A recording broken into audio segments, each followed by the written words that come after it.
September 16, 1992. In the United Kingdom, this day would forever be known as Black Wednesday. On one side stood the heritage of a global empire, the Bank of England. On the other hand, a single man, George Soros. When the markets opened that morning, Soros didn't just strike with his own $1 billion. He attacked the British pound with $10 billion in borrowed capital. His goal was simple: bring the British economy to its knees and walk away with one of the greatest fortunes in history. But who was this man daring to challenge a superpower? Born in 1930 in Hungary as György Schwarz, his childhood was a masterclass in survival. Living under Nazi occupation in Budapest, his father forged fake identities to save the family. This early experience taught Soros his first major economic lesson: how to find the cracks in a rigid system.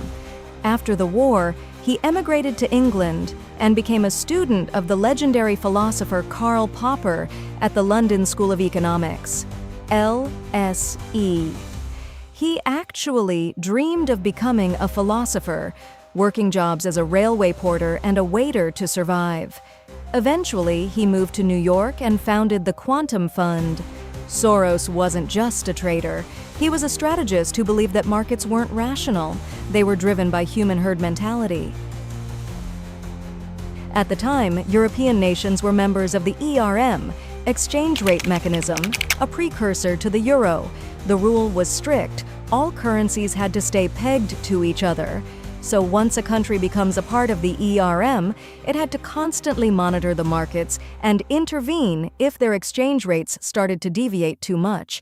If too many people were buying, the national bank would start to sell, and if everyone was selling, it would go into buy. In 1992, the British economy was struggling. The pound was artificially high, kept afloat only by government pride. Everyone saw the storm clouds, but no one dared to stand against the wind, except for Soros. When his strategist, Stanley Druckenmiller, suggested selling the pound, Soros's response became legendary in finance. "If you're right, why are you only selling a little? Go for the jugular." Soros knew the British government couldn't defend an artificial value forever. Even if they spent their entire national reserve, they couldn't survive a massive market sell-off. So how did he technically pull this off? Soros used two lethal weapons: short selling and leverage. Here is the breakdown. Step 1. Borrow and sell. Soros borrowed billions of British pounds from banks.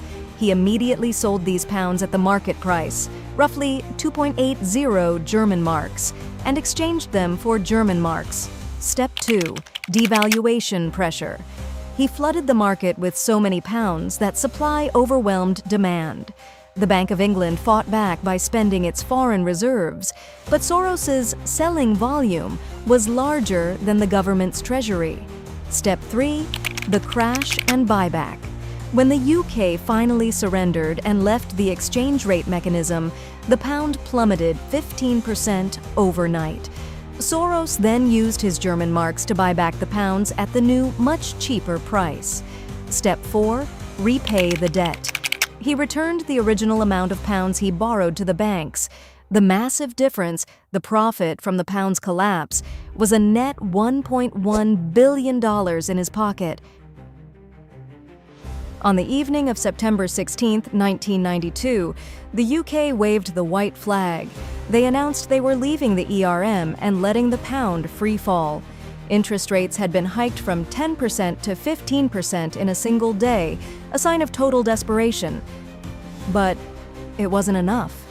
Soros went to bed that night, $1.1 billion richer. He was now the man who broke the Bank of England. But Soros wasn't finished. His shadow followed every falling currency.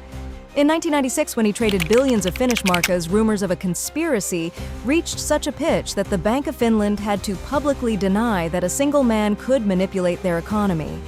But the real firestorm ignited in 1997 during the Asian financial crisis. Malaysian Prime Minister Mahathir Mohamad launched a blistering attack, accusing Soros of a Jewish conspiracy to punish ASEAN for admitting Myanmar. The rhetoric was ugly and personal. However, years later, in 2006, Mahathir finally met Soros face to face and admitted that Soros wasn't the cause. In his own words, Soros explained that the discrepancy between trade and capital accounts in Asia was untenable. He had shorted the Thai baht and Malaysian ringgit months before the crash. Interestingly, he actually bought ringgits during the decline to lock in his profits, leaving millions on the table because he feared Mahathir would freeze the markets. However, Soros wasn't invincible. In 1998, when he tried the same trick against the Hong Kong dollar, he hit a brick wall. Hong Kong, backed by the massive reserves of China, refused to budge. Soros lost a fortune in that fight. It was a brutal reminder. You can break a bank, but you can't always break a superpower. Decades after his legendary bet, George Soros remains one of the most polarizing figures on the planet, but his financial profile has changed dramatically. Today, his personal net worth is estimated at approximately $7 billion. However, that number is deceptive. Over the years, Soros has transferred over $32 billion of his personal wealth to his organization, the Open Society Foundations. He has transitioned from the world's most feared speculator to one of history's most ambitious philanthropists, funding causes ranging from democratic reforms to education. Today, he is 95 years old and he has officially handed over the reins of his empire to his son, Alexander Soros. While his critics see him as a puppet master of global politics, his supporters see a man using his broken bank winnings to fix what he perceives as a broken world. Whether you view him as a financial genius or a market predator, one thing is certain: George Soros proved that in the global economy, perception is reality, and a single man with enough conviction and enough leverage can change the course of history. But at what cost? Do you think it's ethical for one individual to hold the power to break a national currency? Let's discuss in the comments. If you enjoyed this deep dive into financial history, hit the like button and subscribe to our next hidden file on the world's most interesting and daring economic stories.